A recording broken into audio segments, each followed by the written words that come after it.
ಇನ್ನು ರಾಜ್ಯದ ವಿಜಯಪುರ, ಬೆಳಗಾವಿ, ಬೀದರ್ ಮತ್ತು ಶಿವಮೊಗ್ಗ ಜಿಲ್ಲೆಯಲ್ಲಿರುವಂತಹ ರೈಲ್ವೆ ನಿಲ್ದಾಣಗಳನ್ನು ಸ್ಥಳೀಯ ಸಾಂಸ್ಕೃತಿಕ ಮಹತ್ವಕ್ಕೆ ಪೂರಕವಾಗಿ ಬದಲಾಯಿಸಿ ಹೊಸ ನಾಮಕರಣ ಮಾಡಬೇಕು ಅಂತ ಮೂಲಸೌಕರ್ಯ ಅಭಿವೃದ್ಧಿ ಸಚಿವ ಎಂಬಿ ಪಾಟೀಲ್ ಅವರು ಶಿಫಾರಸು ಮಾಡಿದ್ದು, ಈ ಸಂಬಂಧವಾಗಿ ಕೇಂದ್ರ ಗೃಹ ಸಚಿವಾಲಯಕ್ಕೆ ಪತ್ರವನ್ನು ಬರೆದಿದ್ದಾರೆ. ಈ ಪತ್ರದಲ್ಲಿ ವಿಜಯಪುರ ರೈಲ್ವೆ ನಿಲ್ದಾಣಕ್ಕೆ ಜ್ಞಾನಯೋಗಿ ಶ್ರೀ ಸಿದ್ದೇಶ್ವರ ಸ್ವಾಮೀಜಿ ರೈಲು ನಿಲ್ದಾಣ ಅಂತ, ಮತ್ತು ಬೆಳಗಾವಿ ನಿಲ್ದಾಣಕ್ಕೆ ಶ್ರೀ ಬಸವ ಮಹಾಸ್ವಾಮೀಜಿ, ಮತ್ತು ಬೀದರ್ ನಿಲ್ದಾಣಕ್ಕೆ ಚನ್ನಬಸವ ಪಟ್ಟದೇವರು ಮತ್ತು ಸೂರಗೊಂಡನಕೊಪ್ಪ ನಿಲ್ದಾಣಕ್ಕೆ ಭಾಯ್ಗಡ ರೈಲು ನಿಲ್ದಾಣ ಅಂತ ಹೊಸ ಹೆಸರುಗಳು ಇಡಬೇಕು ಅಂತ ಅವರು ಪ್ರಸ್ತಾಪವನ್ನು ಮಾಡಿದ್ದಾರೆ. ಸರ್ಕಾರ ಈ 4 ನಿಲ್ದಾಣಗಳಿಗೆ ಸಂತರ ಹೆಸರಿಡಲು ಶಿಫಾರಸು ಮಾಡಿದ್ದು, ಅದಕ್ಕೆ ಗೃಹ ಸಚಿವಾಲಯದ ಒಪ್ಪಿಗೆ ಬೇಕಾಗಿದೆ. ಹೀಗಾಗಿ ಮೂಲಸೌಕರ್ಯ ಇಲಾಖೆ ಮೂಲಕ ಪತ್ರ ರವಾನೆ ಮಾಡಲಾಗಿದೆ ಅಂತ ಅವರು ವಿವರಿಸಿದ್ದಾರೆ. ಈ 4 ರೈಲು ನಿಲ್ದಾಣಗಳು ನೈಋತ್ಯ ರೈಲ್ವೆ ಹುಬ್ಬಳ್ಳಿಯ ವಿಭಾಗದ ವ್ಯಾಪ್ತಿಯಲ್ಲಿವೆ.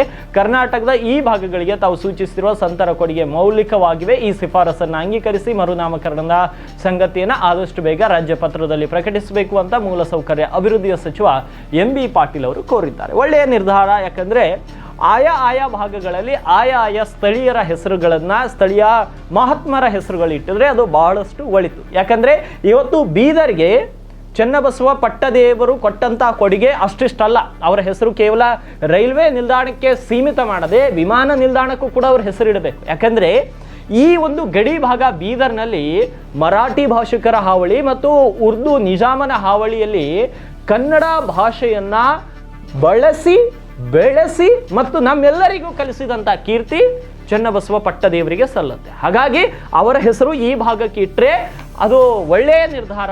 ಎಂಬಿ ಪಾಟೀಲ್ ಕೈಗೊಂಡಿದ್ದು ಒಳ್ಳೆಯ ನಿರ್ಧಾರ. ಕೇಂದ್ರ ಸರ್ಕಾರ, ಕೇಂದ್ರ ಗೃಹ ಇಲಾಖೆಯು ಕೂಡ ಆದಷ್ಟು ಬೇಗ ಅದಕ್ಕೆ ಅನುಮತಿ ಕೊಟ್ಟು ರಾಜ್ಯ ಪತ್ರದಲ್ಲಿ ಸೇರಿಸಬೇಕು. ಯಾಕಂದ್ರೆ ಬೀದರ್ ಜಿಲ್ಲೆಗೆ ಅವರ ಒಂದು ಕೊಡುಗೆ ನಾವು ಎಂದೂ ಕೂಡ ಮರೀಲಿಕ್ಕೆ ಸಾಧ್ಯವಿಲ್ಲ. ಇವತ್ತು ಈ ಭಾಗ ಕರ್ನಾಟಕದಲ್ಲಿ ಇರಲಿಕ್ಕೆ ಕಾರಣ ಅವರಾಗಿದ್ದಾರೆ.